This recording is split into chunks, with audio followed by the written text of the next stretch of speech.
and welcome to Todd Rolls Dice, where it's day 23 of our Grotmas Calendar. We're almost at the end. Today is the turn of the World Eaters, and they have already earned Khorne's favour, which is the only gift they really need this Christmas. And you can join in the festive argument with the Vessels of Wrath detachment. Is this going to be, it looks Terminator focused. Is it going to be Armoured Company Terminators? Big, stumpy, smashy things. The images that are giving us the clues for these detachments, it's not cultists, which is going to be pretty fun, I think. When the power of the warp waxes and Khorne's worshippers pour into battle, the bloody butchery reaches new heights. Upon this Karmite altar of war, Khorne's champions compete mercilessly to win his favour and feel his forge-hot touch upon their soul. Every savage stride along the path to glory sees them hack down more luckless foes. Blood runs in rivers and smears barricades with arterial sprays as the champions of Khorne strike off head and carve open bodies, seeking the worthy kill that will, but for the most fleeting of moments, catch the eye of Khorne. Amidst such wanton carnage, even the lowest devotee of the Blood God can earn their rise to power, their comrades looking on in naked hunger as aspiration becomes a violent reality. With the Wrath of Khorne detachment rule, your World Eater champions become Vessels of Wrath, and are gifted another Blessing of Khorne each battle round. They confer this blessing to their unit, allowing for these chosen to bring carnage to their enemy. The Arch Slaughterer enhancement grants a World Eater's character improved armor penetration as he puts his rage into each swing, and when they are the Vessel of Wrath, they also boost their weapons damage by 1. Looking to prove their prowess at all times, these World Eaters may use the stratagem Overshadowed by None, which gives them rerolls to wound when targeting a monster or vehicle. No foe, whatever its size, will overshadow Khorne's favoured. The writing of these detachments is getting even more lackluster, isn't it? Like these articles, it feels like they've just given up at this point. And they've done a lot of them, I will give them that. But I don't know, they sound like they're getting worse.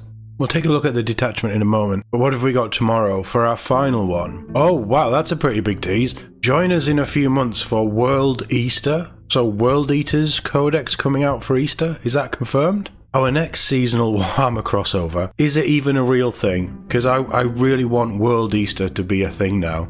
In the meantime, we've saved the goodest boys for last. The Space Wolves arrive tomorrow. Yep, the furries are here tomorrow. But let's take a look at this detachment, shall we? Enhance. Vessels of Wrath, detachment rule, Wrath of Khorne, not Khan, Khorne. At the start of the battle round, after activating Blessings of Khorne, you can select one or more models from your army, from those listed below, including models that are embarked in transports. World Eater's character excluding epic heroes, 8-bound champion, Exalted 8-bound champion, Khorne Berserker champion, or World Eater's Terminator champion. You can select the same type of model multiple times.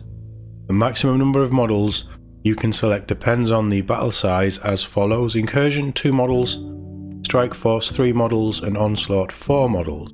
Until the end of the battle round, each of these models has the Vessel of Wrath keyword. We recommend marking such models with a suitable token, like blood. Then select one Blessing of Khorne that is not currently active for your army. Until the end of the battle round, that Blessing of Khorne is active for Vessel of Wrath units from your army, in addition to any others that you have active for your army. I feel like you need to know what Blessings of Khorne is. So how about we go find out? Look at me trying to do all this properly. So this is the World Eaters army rule, Blessings of Khorne. So, if your army faction is World Eaters, at the start of the battle round you can make a Blessings of Khorne roll. If you do so, roll 8d6. You can then use those dice to activate up to 2 Blessings of Khorne from the Blessings of Khorne list on the right. Each Blessings of Khorne specifies the dice result it requires. Oh, it's similar to Warcry, okay. You can only activate each Blessing of Khorne once per battle round. Any unused dice from the Blessings of Khorne roll are then discarded. Once activated, each Blessing of Khorne applies to all units from your army and this ability until the end of the battle round. So, start the battle round after activating Blessings of Khorne. So you would roll off. You can select one or more models from the list below. Until the end of the battle round, each of those models has the Vessel of Wrath keyword, which isn't a thing on there. It's its own keyword for this detachment. Then select one Blessings of Khorne that is not currently active. Right, so you would roll off, you would activate a blessing for your army, and then you would select another one for probably 2,000 points, so 3 models from the list above. You could have another 3 of those going, as long as you have the dice rolls. Well, after activating Blessings of Khorne, which you do once, you can select one or more models from your army listed below. So you pick 3 models. Until the end of the battle round, each of those models has the Vessel of Wrath keyword. Then select one Blessings of Khorne that is not currently active for your army. Until the end of the battle round, that Blessings of Khorne is active for Vessels of Wrath. Right, okay, I get it. So for your Vessels of Wrath, you are picking a second. There's Blessings of Khorne. There's so much Khorne going on here. Select a Blessings of Khorne for your army, and you will have 3 models that can have a different blessings in addition to any others that are active. Right, okay, I think I understand it. That seems like a really messy detachment rule. It makes sense, and once you get your head around it, it works, but yeah, okay. Enhancements: Arch Slaughterer 25 points, World Eaters models only, improve the AP characteristic of melee weapons equipped by the bearer by 1. While the bearer is a Vessel of Wrath, improve damage characteristics of those weapons by 1 as well. Nice, solid. You probably would be targeting that character as a Vessel of Wrath as well. Vox Diabolus, 20 points, World Eaters model only. Each time the bearer's unit destroys an enemy unit with a melee attack, roll 1d6, adding 1 to the result if the bearer is a Vessel of Wrath. On a 4-up, you gain 1 CP. It's okay. 3-up CP if it's on a Vessel of Wrath. Yeah, it's okay. There might be other places you can get plus 1 CP, regardless, so it might not come into play that much. Avenger's Crown, 15 points, World Eaters model only. If the bearer is destroyed by a melee attack, if it has not fought this phase, roll 1d6. On a 2-up, do not remove it from play. The destroyed model can fight after the attacking unit has finished making its attacks. It is then removed from play. 2-up, fight on death for 15 points. Yeah, I mean, it's not terrible at all. It's not bad, it depends how you put it on. Gateways to Glory, 10 points. World Eater's Demon Prince or World Eater's mounted model only. Each time the bearer makes a normal, advance or charge move, it can move horizontally through enemies and terrain features. When doing so, it can move within engagement range of such models but cannot end a normal or advance move within engagement range of them. Oh, is that it? It doesn't do any mortal wounds as it goes through? So it pushes you through things. It's 10 points, but I don't know. I don't think that's that great. I'm sure there's going to be a use case for it. Stratagems. We have 3 strategic ploy, 3 battle tactics. They are all 1 CP. Aspire to infamy. When fight phase, target 1 Khorne Berserkers or Jackals unit from your army that has not been selected to fight this phase and is within 8 inches of 1 or more friendly World Eaters character models. Until the end of the phase, improve the strength and AP characteristics of melee weapons equipped by non-character models in your unit by 1. Yeah, quite nice. Strength and AP plus 1. That's not bad at all. Overshadowed by none. When fight phase, target 1 World Eaters Infantry, World Eaters Mounted or World Eaters Demon Prince unit from your army that has not been selected to fight this phase. Effect: until the end of the phase, each time a model in your unit makes an attack that targets a monster or a vehicle, you can re-roll the wound roll. Incredibly situational, but it is also very nice to have. Gory Dedication. When fight phase, just after World Eater's unit from your army has fought, if 1 or more enemy units were destroyed as a result of those attacks, target that World Eater's unit, select 1 objective marker you control that your unit is within range of. That objective marker remains under your control until your opponent's level of control over that objective marker is greater than yours at the end of a phase. So it's a sticky objective if you kill something near an objective. Again, useful. I don't think it's amazing. In the right situation, it can be really strong, but you're not going to be using it all the time. Punish the Craven when your opponent's movement phase, just after an enemy unit excluding monsters and vehicles, is selected to fall back. Target one World Eater's infantry or World Eater's Demon Prince unit from your army within engagement range of that enemy unit. When that enemy unit falls back, all models in that unit must make a Desperate Escape test. When doing so, if your unit is a Vessel of Wrath unit, subtract 1 from each of those tests. As an army who wants to be in your opponent's face and constantly within engagement range with a lot of units, I don't think that's too bad. Forcing Desperate Escape test. Meet force with force when your opponent's shooting phase just after an enemy unit has shot.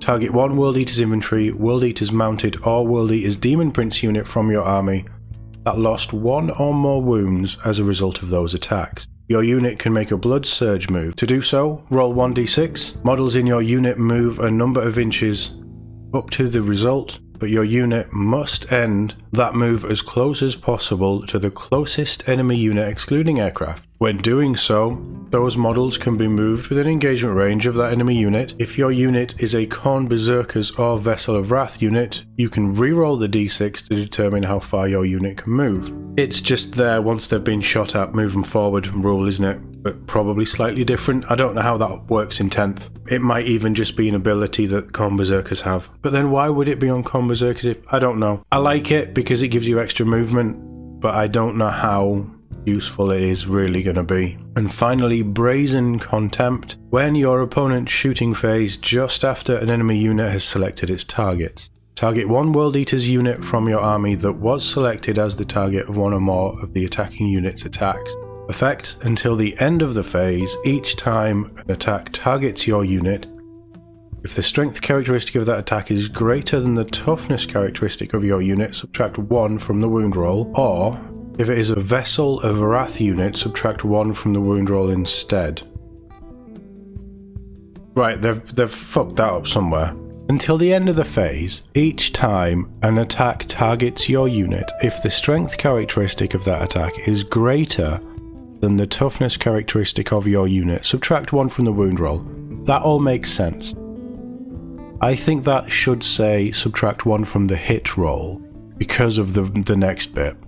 But we've seen this kind of stratagem before.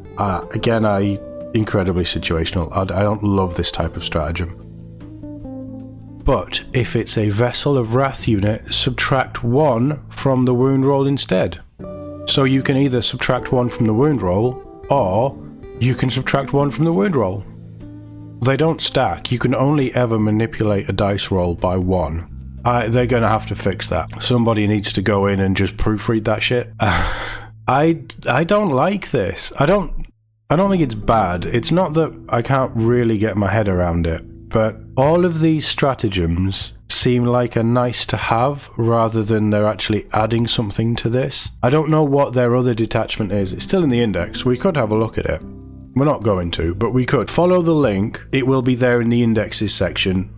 The World Eaters, all of their rules will be there as well. I think the detachment rule is incredibly wordy for something that might be good, might not be good. The enhancements are okay, the stratagems are okay, but there's nothing here that gets me excited about running a World Eaters army, other than the fact that it's World Eaters, and the World Eaters are awesome. But this just seems a bit rubbish, bit of a waste, in all honesty. I'm not impressed, but let me know in the comments if I'm missing something, because I have never played World Eaters. World Eaters players out there, followers of Angron and Khorne.